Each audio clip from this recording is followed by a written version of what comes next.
이른 아침에 성으로 돌아오실 때에 시장하신지라 길가에 한 무화과 나무를 보시고 그리로 가사 잎사귀 밖에 아무것도 찾지 못하시고 나무에게 이르시되 이제부터 영원토록 내가 열매를 맺지 못하리라 하시니 무화과 나무가 곧 마른지 제자들이 보고 이상히 여겨 이르되 무화과 나무가 어찌하여 곧 말랐나이까. 예수께서 이르시되 내가 진실로 너희에게 이르노니 만일 너희가 믿음이 있고 의심하지 아니하면 이 무화과 나무에게 된 이런 일만 할 뿐 아니라 이 산더러 들려 바다에 던져지라 하여도 될 것이요 너희가 기도할 때 무엇이든지 믿고 구하는 것은 다 받으리라 하시니라. 아멘. 네, 모두 자리에 앉아주시기 바랍니다. 아까 우리 김종민 집사님께서도 기도하시면서 이렇게 언급해 주셨는데 요즘 이렇게 뉴스를 틀면 참 끔찍한 사건들이 계속해서 전해지고 있습니다. 이 전쟁이란 것 예전과는 달리 뭔가 조금 더 발전돼서 뭔가 규칙이 있는 싸움 같아요.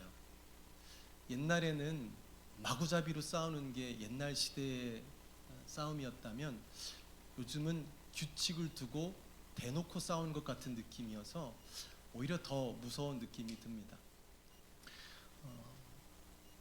또한 전쟁뿐 아니라 오히려 어떻게 보면 더 실질적으로 느껴지는 우리의 고통은 우리의 삶 가운데 이런저런 일로 사람과 사람 관계 가운데 일어나는 전쟁, 또 환경을 통해서 나에게 주어지는 고통들, 바깥으로는 전쟁, 또 나의 삶 테두리 안에서는 여러 가지 어려움들로 우리는 참 고통스러운 나날들을 보내고 있습니다. 이러한 시기를 살아가는 그리스도인들에게 참 더욱더 간절하게 여겨지는 것은 이 기도의 능력입니다. 오늘 본문 말씀을 우리가 마지막 22절 말씀에 보면 우리 그리스도인들은 이 말씀을 붙들고 위로도 받고 다시 한번 기도를 해야 되겠다라는 도전도 받게 됩니다. 너희가 기도할 때 무엇이든지 믿고 구하는 것은 다 받으리라 하시니라. 내가 할 수 없는 일들 가운데, 나를 고통스럽게 하는 일들 가운데 처한 그리스도인들은 거기서는 기도밖에 할 수 없기에 그 기도의 자리로 나갈 수 있는 이 말씀이 오늘 본문 말씀이죠. 실제적으로 많은 기독교 역사 가운데 많은 신앙인들은 이 기도의 능력을 경험하고 그것들을 기록하여서 우리가 많이 익히 들었습니다. 또 여러분들의 주변 가운데서도 분명히 그 기도의 능력을 신뢰하며 기도함으로 어려웠던 일들을 극복하는 또 해결받는 일들을 경험한 사람들을 여러분의 주변에서 만날 수 있고 또 들을 수 있습니다. 그런데 현실의 교회를 좀 더 자세히 보면 아무래도 우리가 아까 읽었던 그 마태복음의 말씀, 그 말씀에 대한 의심을 갖는 자들과 오해하는 그리스도인들이 점점 많아지는 것 같습니다. 그렇게 생각하는 이유는 현재 그리스도인들의 이 기도하는 물리적인 시간이 현저하게 줄거나 아예 없어졌기 때문입니다. 교회는 다니나 기도는 하지 않는, 기도의 능력을 의지하지 않고 때로는 의심하는 그런 그리스도인들이 참 많아지는 시대를 우리가 살고 있습니다.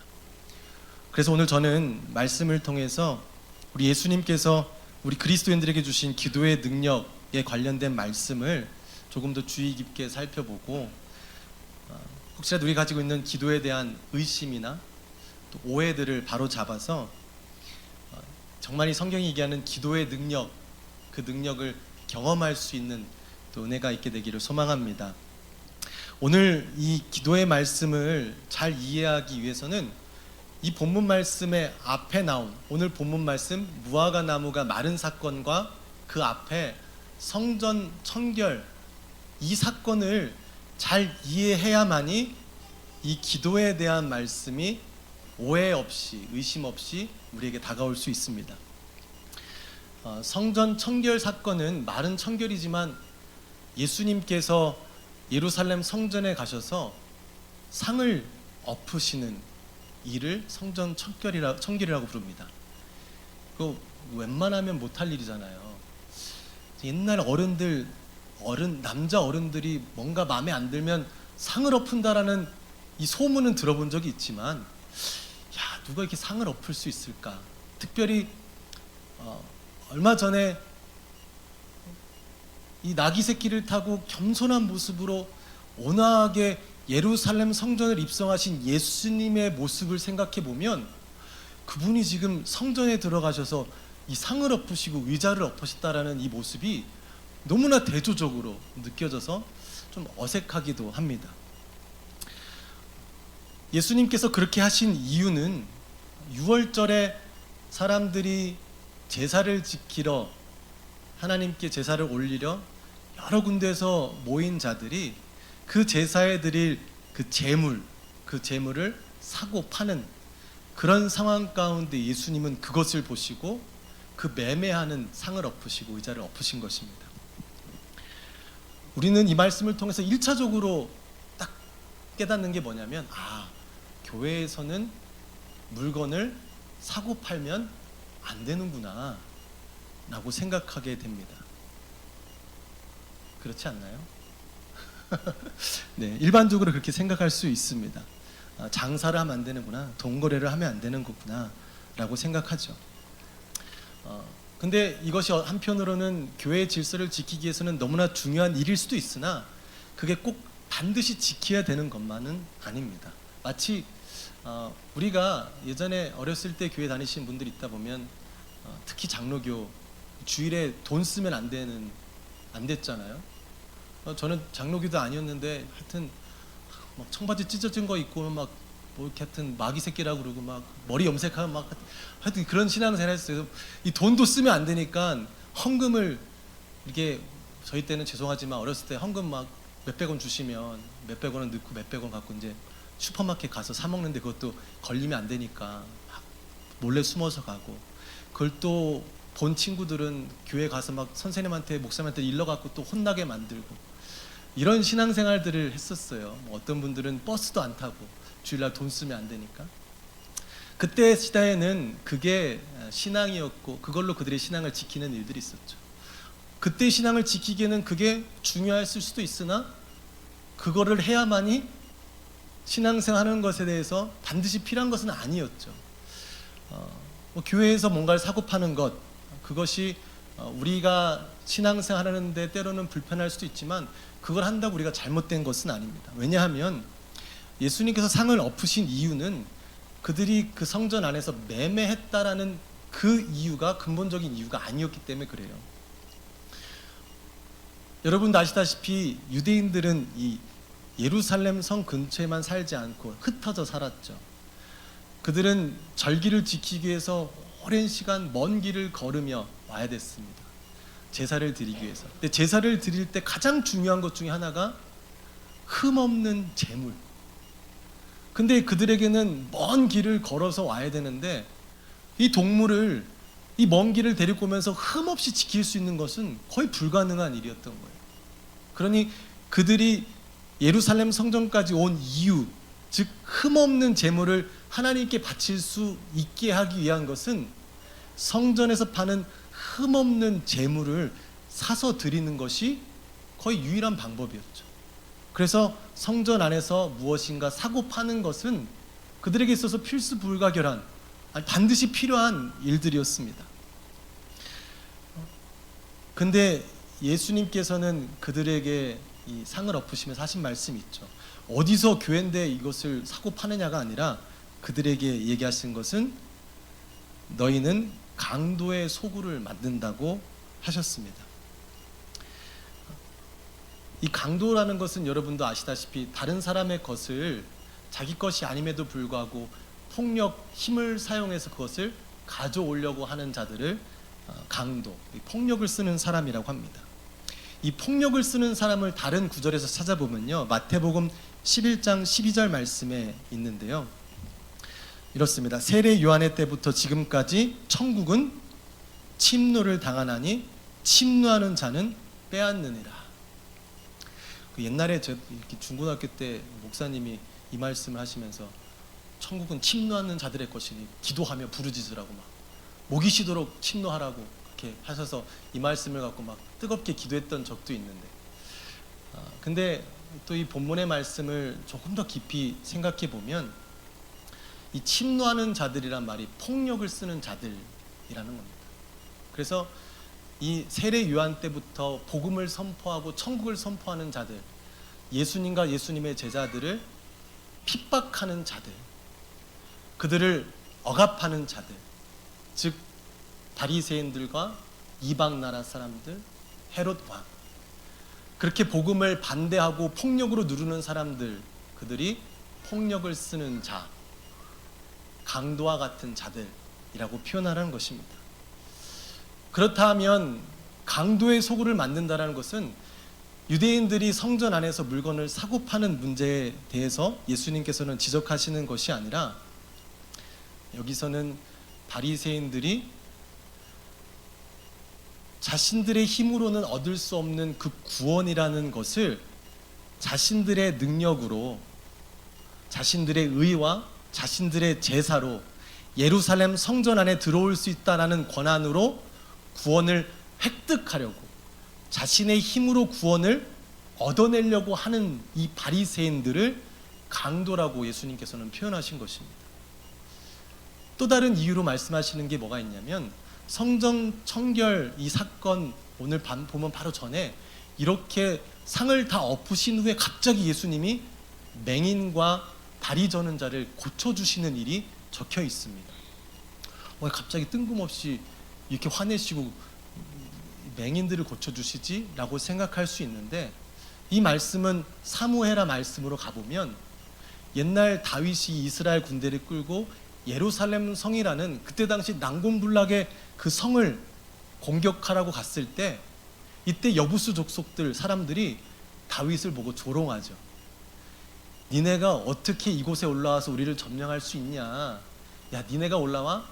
우리 민족 중에 눈먼 자, 맹인이나 다리 저는 자들이 보초를 세워놔도 니네는 거뜬히 이길 수 있어 라고 이스라엘을 조롱할 때, 다윗은 그 이야기를 듣고 분노하고 또 올라가서 예루살렘을 정복한 후에 이 이스라엘 백성을 조롱했다라는 이유로 이 예루살렘 성에는 맹인들과 다리 저는 자들을 금지하는 일들을 정하게 됩니다. 근데 이런 역사적인 기록을 제외시킨 채 바리새인들은 맹인들, 다리 저는 자들, 이 신체가 연약한 자들을 구별시키기 시작합니다. 왜? 너랑 나는 달라. 너는 신체적으로 부족함이 있지? 난 그렇지 않아. 난 하나님의 자손이고 나는 의로우며 나는 무엇이든지 하나님의 율법대로 지키는 자야. 너희들은 이곳에 얼씬거리면 안 돼라는 그런 마음으로 예루살렘 성에 이런 신체적인 부족한 사람들을 밀어내는 일들을 하게 됩니다. 예수님께서는 그들의 외식하는 마음, 즉 하나님을 믿는다면서 하나님께서 말씀하시는 가난한 자들을 불쌍히 여기고 아픈 자를 돌보라는 그 하나님의 마음은 저버린 채 자신들만 구원받으면, 자신들이 이렇게만 하면 구원받겠다고 외식하는 자들, 그런 자들을 예수님께서는 강도라 여기시며 그들의 마음을 전면적으로 도전하는 일이 이 성전 청결 사건이었습니다. 그러니 교회에서 꼭 필요해서 뭔가를 사고 파는 일이 있다면 이런 말씀으로 하지 말라라고는 안 하셔도 돼요. 그러니까 할 수도 있다. 그러나 교회 와서 막 사러 오는 막 정신없게 하지 않게만 한다면 교회에서는 얼마든지 할 수 있다는 것이죠. 근데 정작 예수님께서는 이 청결 사건을 단순히 자신들이 어떤 의로운 일을 하면서 하는 것처럼 보이면서 속으로는 다른 사람을 돌보지도 않고 그 하나님의 사랑을 표현하지도 않고 그냥 제사만 잘 드리면, 내가 어떤 마음을 갖든 어떤 생각을 가졌든 그냥 흠없는 재물들만 갖고 와서 예배만 잘 드리면, 내가 예루살렘 성전 안에만 있으면 나는 구원받을 수 있어 라고 자신의 의로 구원을 획득하는 자들에게 도전을 하시는 것이 바로 이 성전 청결 사건이었습니다. 그리고 바로 이어서 기록된 말씀이 무화과 나무, 그 무화과 나무가 마른 거죠. 이건 굉장히 상징적인 말씀입니다. 이 상징적인 말씀으로는 이 잎사귀만 무성한 나무를 보시면서 열매가 맺히지 않은 그 나무, 즉 예루살렘의 이스라엘 백성들처럼 뭔가 화려하고 종교성을 가지고 있으나 그 마음에는 하나님의 마음을 갖지 못한 자들을 비유로 표현하시면서 구약 성경의 말씀에 보면 이 무화과 나무 심판을 통해서 이스라엘들을 심판하신다라는 그 말씀들이 이 상징적으로 사건을 통해서 드러나게 되는 것입니다. 그 이스라엘 사람들, 하나님의 마음과는 전혀 상관없는 삶을 살아가면서 자신들은 구원받을 것이다라는 말도 안 되는 폭력적인 사고방식을 가진 그 자들에게 너희들이 이 무화과 나무같이 말라 비틀어질 것이다. 성전도 없어질 것이다. 제사 필요 없다. 제사로 예루살렘 성전으로 너희가 구원받을 수 있는 것이 아니다 라고 하시며 이 무화과 나무 사건을 보여주신 것입니다.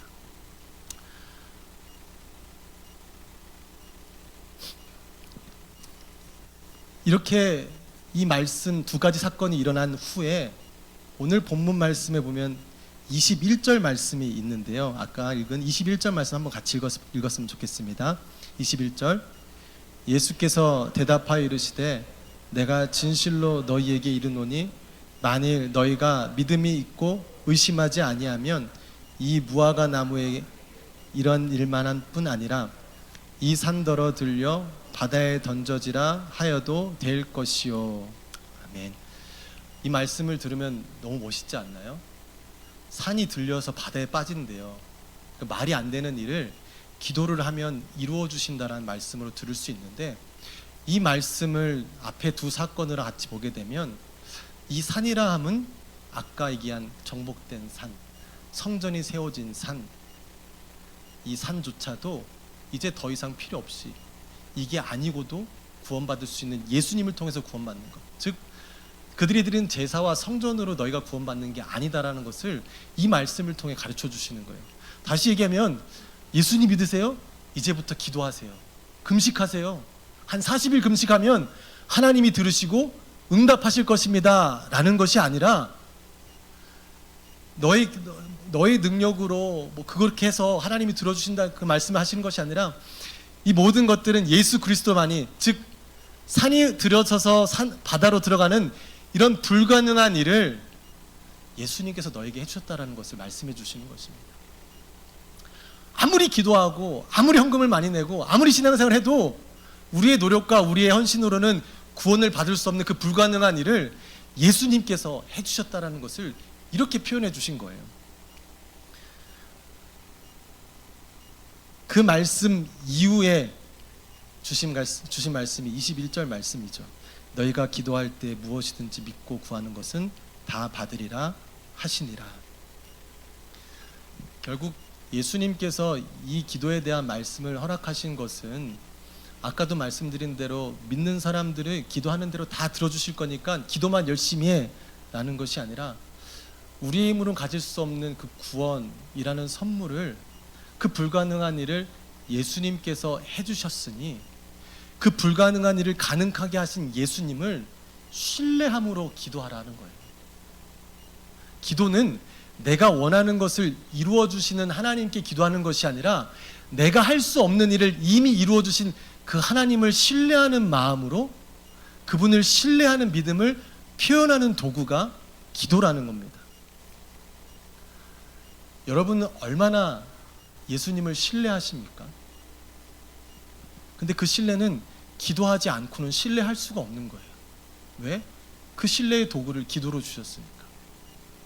혹시 여러분 기도가 내게 특별한 능력을 주셔서 우리가 잘못 이해하듯이 산을 옮겨서 바다에 던지라는 이런 것처럼 하나님 지금 전쟁 났는데 10일 안에 끝내게 해주십시오. 내가 10일 동안 금식하겠습니다. 하면 예수님이 들어주는 것처럼, 하나님 이번에 내가 이걸 꼭 성공해야 되는데 내가 기도할 테니 내 기도 들어주셔서 꼭 이것을 완성해 주십시오 라고 기도를 오해하는 것처럼 나아가는 신앙생활이 우리 가운데 있진 않았습니까?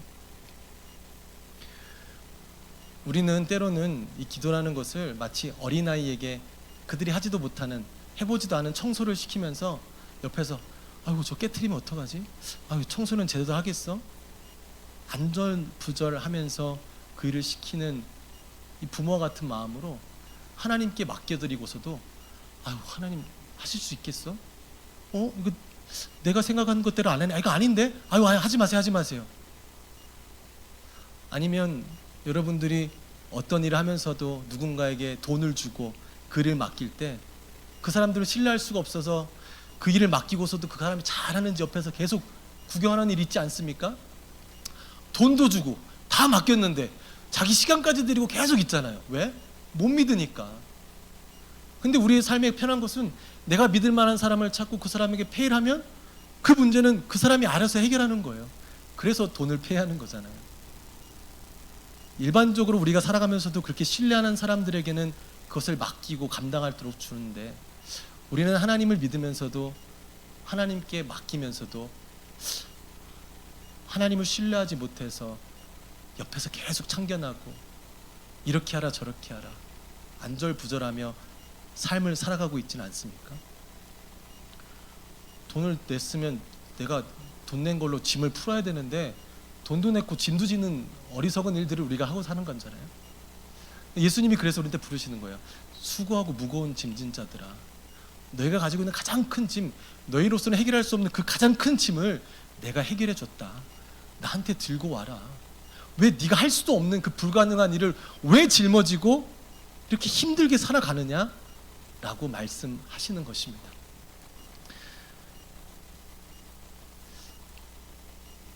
오늘의 말씀을 통해서 우리가 깨달을 수 있는 것은, 기도는 우리를 구원하신, 우리가 할 수 없는 그 불가능한 일을 하신 예수님을 신뢰하는 도구로 허락하신 거구나. 마법의 요술 단지처럼 내가 비비고 정성 들여서 비비면 내 뜻을 이루어주시는 것, 들어주시려고 기도를 주신 것이 아니라, 나를 구원하신, 내가 아무리 발버둥 치고 무엇을 해도 구할 수 없는 그 구원을 허락하신 예수님을 믿을 수 있는 도구로 기도라는 것을 주셨구나. 그것을 기도하면서 내가 불가능한 일을 행하신 하나님이 내 삶의 주인이심을 깨달을 땐 내가 가지고 있는, 내게 해결할 수 없는 그 무거운 짐을 또 맡길 수 있는 복을 누리도록 예수님께서는 우리에게 그 축복의 통로로 이 말씀을 주십니다. 저와 여러분이 이 땅 가운데 얼마나 많은 무게를 들고 살아가고 있습니까? 마땅히 져야 될 무게가 있죠. 하나님 주신 사명, 우리가 이 땅에 마땅히 살아가야 될 일이 있습니다. 근데 우리는 때로는 우리가 지지 말아야 될 그 짐을 짊어지면서 신앙생활을 하는 어리석은 일을 하고 있습니다. 예수님의 그 부르심에 예수님을 믿고 맡길 수 있는 은혜가 저와 여러분 가운데 있게 되기를 소망합니다. 오늘 말씀과 이렇게 비슷한 내용의 말씀이 적힌 곳이 이 다른 성경에 있죠. 병행구절이라고 하는데, 마가복음이란 책에 이 사건이 기록되어 있습니다. 이 마가는 베드로, 예수님의 제자와 동역했던 사람이죠. 마태복음보다 조금 일찍 기록됐다고 합니다. 내용은 비슷해요. 근데 거기에 보면은 이렇죠. 예수님께서 좀 다르게 생각하면, 예수님이 아침에 제자들을 데리고 배고파신 거예요. 배고파 죽겠네. 무화과나무를 봤는데 뭐가 있을 줄 알았는데 무화과나무에 열매가 없는 거예요. 에이씨, 화가 나서 그냥 저주를 퍼붓는 거예요. 이런 모습처럼 보여줄 수 있어요. 그래서 마가복음에 보면 아직까지 열매 맺힐 때가 아니었다라고 하면서, 예수님 뭐지? 아니 열매 맺힐 때가 아닌데 왜 열매를 찾고 열매 없는 나무에 저주를 하시지 하면서 괴팍한 예수님의 모습으로 떠올릴 수 있지만, 분명히 이제 우리가 정확한 사실을 알 수는 없겠지만, 시기적으로 보면 학자들이나 그때 이스라엘 사람들 볼 때 보통 잎이 자라나는 3, 4월의 시즌 전에 덜 익는 열매가 나타나는 것이 일반적인 현상이라 하더라고요. 그러니까 예수님께서는 열매가 맺힐 수 있는 그것을 기대했으며, 근데 그것이 없고 잎만 무성한 그 나무, 무화과 나무를 보고 저주를 하신 거라고 합니다. 그러니 단순히 그냥 열매 맺힐 때가 아니었는데 그렇게 하신 예수님의 괴팍함을 나타내는 것이 아니라, 그것이 또 중요한 것이 아니고, 근데 이러한 마가복음과 마태복음의 차이가 있어서 혼동되는 부분이 있으나, 가장 중요한 것은 이 사건은 분명한 일이었고 상징적으로 외식하는 바리새인들을 예수님께서 권면하기 위한 것이었고, 이 모든 일이 마감이 되면서 마태복음에는 없는데 마가복음에 기록된 말씀이 하나 있습니다. 이 말씀이 지금 오늘 본문 말씀, 우리가 말씀 나눈 것 중에 가장 핵심적으로 기억해야 될 말씀입니다. 마가복음 말씀인데요, 마가복음 11장 25절 말씀을 함께 읽겠습니다. 마가복음 11장 25절 말씀인데요, 제가 읽어드릴게요. 서서 기도할 때 아무에게나 혐의가 있거든 용서하라.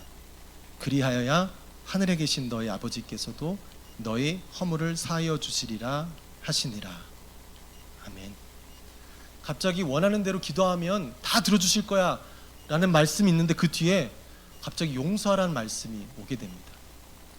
뭐지? 내 마음대로 내 뜻대로 해준다고 하는 말씀에서 왜 갑자기 다른 사람을 용서하라는 말씀을 허락하시지? 아까 말씀드린 대로 기도는 내가 할 수 없는 그 불가능한 일을 해결해 주신 예수님을 만나고 그분을 신뢰하는 도구로 쓰는 기도였습니다. 그래서 그 예수님께 기도함으로 내가 감당할 수 없는 그 일들을 예수님께서 해결해 주셨다라는 그 은혜를 깨달은 자들은, 그 기도하는 자들은 서서 나에게 고통을 주거나 힘들게 하거나 어렵게 한 자들을 용서할 수 있는 능력을 얻게 된다라는 것입니다.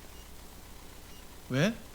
예수님을 봤더니, 예수님을 신뢰했더니 예수님이 나에게, 성경에는 원수되었던 자들을 위해서 십자가에 못 박혀 돌아가셨다고 하신 것처럼, 원수되었던 우리가 회복할 수 없는 그 일을 예수님의 희생으로 회복시켜 주셔서 우리에게 구원의 선물을 주신 것을 기도함으로 신뢰하며 믿고 의심하지 않는 자들에게 옆을 돌아보니 나에게 고통을 주고 힘들게 하는 사람, 아니 내 힘으로는 품어줄 수 없는 사람, 말씀대로 원수를 사랑하라 말도 안 되고 할 수 없는 그 일을 기도하고 봤더니, 예수님께서 하신 일들을 기억하고 났더니 나도 그 일을 할 수 있게 되는 능력이 바로 기도를 통해서 얻게 되는 능력이라는 것입니다.